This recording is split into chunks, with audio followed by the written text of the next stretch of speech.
Yeah, hello, and a very, very warm welcome to the Selvedge talk with the title Decolonizing Craft, Changing Current Standards with Social Entrepreneurship. My name is Schneider. I'm co-founder of Nata Y Limón, and in the next 15 minutes, I'm going to talk about our experiences and important key findings of working within the craft sector in Guatemala throughout the last 5 years.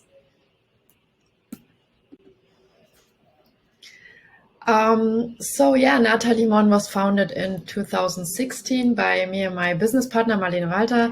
And Nata Y Limón is a premium ethical craft label and textile consultancy that uses the ancient art of Mayan weaving as leverage to empower women and eliminate poverty amongst indigenous people in Guatemala. So how do we do that? We partner with skilled Mayan weavers, with master weavers, and develop hand-woven premium textiles for impact-oriented, exclusive interior and fashion markets. We work with different weaving techniques, such as ikat, falsaria, new wool weaving, liso, and of course, the exceptional traditional brocade weaving, which is the most complex and exceptional textile art from Central America. Our product lines range from home decor pieces to fashion accessories such as bags in different sizes and customized fabric.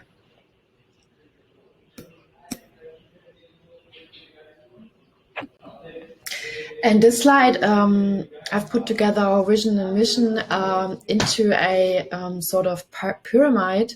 So primarily, we think it is very, very important to have a vision and to regularly reflect on that vision, to go back regularly and ask why are we doing this. And our vision is to improve living situations for indigenous people significantly, because we believe that we are one and want to support our sisters and brothers and next generations of indigenous peoples. So in terms of our mission, we think that artisan businesses have actually a lot of potential to make a difference and create massive social impact. It has been proven that women put most of their income into their families and into the community. So if we support women, we indirectly support many more people. And in terms of craft, it is the second largest sector for labor after agriculture in countries like Guatemala. So approximately 75 of the people in the craft sector worldwide are women. And they already have all the skills they need due to the passing on of cultural traditions from mother to daughter, for example, in terms of like Mayan art of weaving. The mothers gave the knowledge to their daughters, so they're educated on their crafts. And what is also great is that they can work from home, where they're more flexible and are able to care for their children.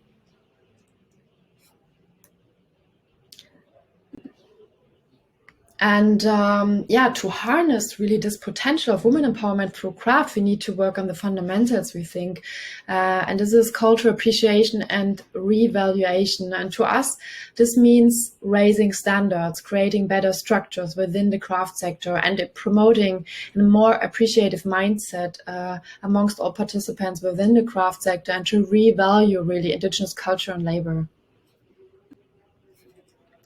And from our point of view, businesses operating within the craft industry need to have a clear social impact vision and strategies to not leave the big potentials of craft and also women empowerment untapped. So the primary goal of social entrepreneurship is to solve social challenges through business, rather than the traditional way of business where the primary goal is just to make profit.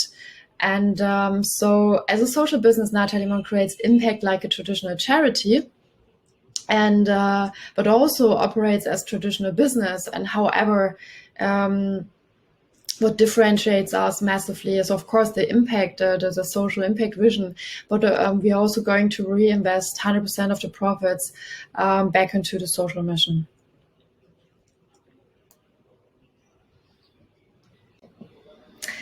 I was talking about cultural appreciation and revaluation of indigenous culture and labor. And to create a bit more context, I would really like to briefly talk about the history and the causes of this lack of cultural appreciation we see and the current status quo. And my grandfather always says, in order to understand the present, we have to understand the past. So who are today's indigenous peoples? They are the descendants of the first inhabitants of an area who lived there before the conquest and subjugation by colonial powers. They have their own culture, language, social structures, traditions, and models of living. So worldwide now we have between 350 and 440 million people belonging to around 6,000 indigenous nations. And this represents around 4 to 5% of the world's population. And even though indigenous peoples make up less than 5% of the world's population, they protect 80% of the world's biological diversity. The historical phase of modern colonialism began with the so-called voyages of discovery of the Spanish and the Portuguese empires in the late 15th and 16th century. Other European powers followed, driven by the search for wealth, for gold, raw materials, and to just push European expansion even further. In the process of colonization, colonizers usually impose their religion, their languages, their economics, and other practices and narratives. And the Europeans justified this subjugation, the violence, and eventually domination of indigenous people through racist theories. And European culture in general even is in many cases still considered unique and superior by many people, while indigenous peoples were portrayed as inferior, sadly. So slavery, genocides, and other forms of violence, and were just considered legitimate due to those belief systems. So, but what is the status quo some 500 years later? It can be clearly said that the centuries of European expansion into the world has been shaping the reality of millions of people to the present day. Indigenous peoples around the world are experiencing still the consequences of colonization and invasion of their territories. Poverty is the biggest problem, which shows very clearly the position of indigenous people in society. They are among the most politically and economically and socially disadvantaged groups of the population. If we move on to the situation in Guatemala, the descendants of the Mayans make up more than half of all Guatemalan inhabitants today. What is really interesting is that indigenous people are often minorities within the states of today's post-colonial nations, but in Bolivia and Guatemala, indigenous people make up more than half of the population. They usually live isolated from the rest of society, mainly in rural areas. Without infrastructure, work is scarce, poverty is common for about 80% of the people, and 8 out of 10 children suffer from chronic malnutrition. And so the desire for a better life, of course, leads many families to attempt migration to the United States. I would like to let a voice from Guatemala, the one from Rigoberta Menchú, have a say, because she's from Guatemala, and she's Quiché Maya. She's from one of the largest indigenous groups in Guatemala. She's a human rights activist. She grew up during the Guatemalan Civil War and witnessed human rights violations herself. In an interview in 1992, before she was presented the Nobel Prize, she was asked, the last country of the continent abolished slavery more than 100 years ago. How is repression and racism expressed today? And I chose to read her statement because it just counts for today, even though 1992, it's been a while, but yeah. So she answers, for example, in the case of my country, Guatemala, 65% of the inhabitants are indigenous. The constitution speaks of protection for the indigenous. Who authorized a minority to protect an immense majority? Fair question. It is not only political, cultural, and economic marginalization, it is an attempt against the dignity of the majority of the population. The human being is to be respected and defended, not protected like a bird or a river. Racism in our countries is a fact, and that the Indian is not allowed to be a politician or aspire to being head of state. It has reached the point that 99% of the indigenous women have not gone to school. The indigenous are condemned to live in a situation designed to exterminate them. They receive a pittance of a salary. They neither speak nor write the language. Politics dictate their situation. Is this slavery? I don't know what this is called. Yeah. So during the last 5 years, we have been encountering various structural challenges, working as social craft business in Guatemala. And because our impact vision is the basis for all our decisions, we have been questioning these outdated structures that date back many, many years, and standards, and we were looking for solutions. So when we talk about the valuation of craft, then we also talk first of all about the payment method for the works artisans do. So the globally most common payment method in the craft sector is called pay per piece or pay per product. And in the case of weavers in Guatemala, the artisan usually gets a fixed amount, or for a finished piece of textile fabric, but we see a huge problem with this methodology because it doesn't really appreciate the complexity of artistic manual labor and indigenous culture and actually the human behind. It leaves the artisan with wages that are far too low, and therefore it shows once again the position of indigenous people and culture. So it doesn't really do justice to our goal and vision to raising living standards, and overall it doesn't really represent the term cultural appreciation as this method. I have a quote here from Angelina Aspuac, a Mayan weaver, which I found it shows the situation. We are considered second-class citizens, and even the work we produce is considered less. So when we look at the graphic closer, when we want to evaluate craft and what it's worth, we have to consider several components: labor, cultural skills, and heritage. In terms of labor, we need to look at how much time and energy does it take to create a certain art. What's the time behind a piece of fabric, for example? And in the case of brocade weaving, it's very, very complex, as you can see in the picture, and therefore very time consuming, and takes several weeks and months to really finish a piece of fabric. We also need to look at the skill level. The art of weaving needs years and years of experience and cultural knowledge of how to create those masterpieces. We also need to look at the cultural heritage. We have to be aware of the fact that in spite of colonization and the attempt to wipe out indigenous culture, many crafts only still exist because of the preservation of the cultural knowledge, because of mothers giving their knowledge to their daughters and so on. So to integrate these findings, there's many more, but in terms of the time, we are able just to talk about a few of them. We wanted to integrate these findings and develop an impact model. And we have developed one which focuses on many, many components, but today we want to talk about the key parts of the model, which are the income, the payment I was talking about, and the collaboration agreements. So to increase the income, I already explained it. Our goal really was to raise the payment standard from pay per piece to a living wage. We And so we needed to determine what a monthly living wage for one person in a rural area would be in Guatemala.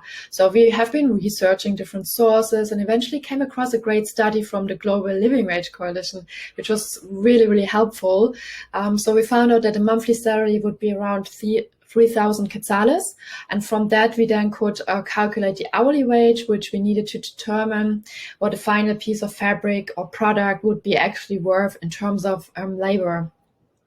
And to make the model fit into production processes, there, of course, were a few more steps included, such as finding out the average production time per product or per piece of fabric and creating capacity plans for the weavers involved and so on.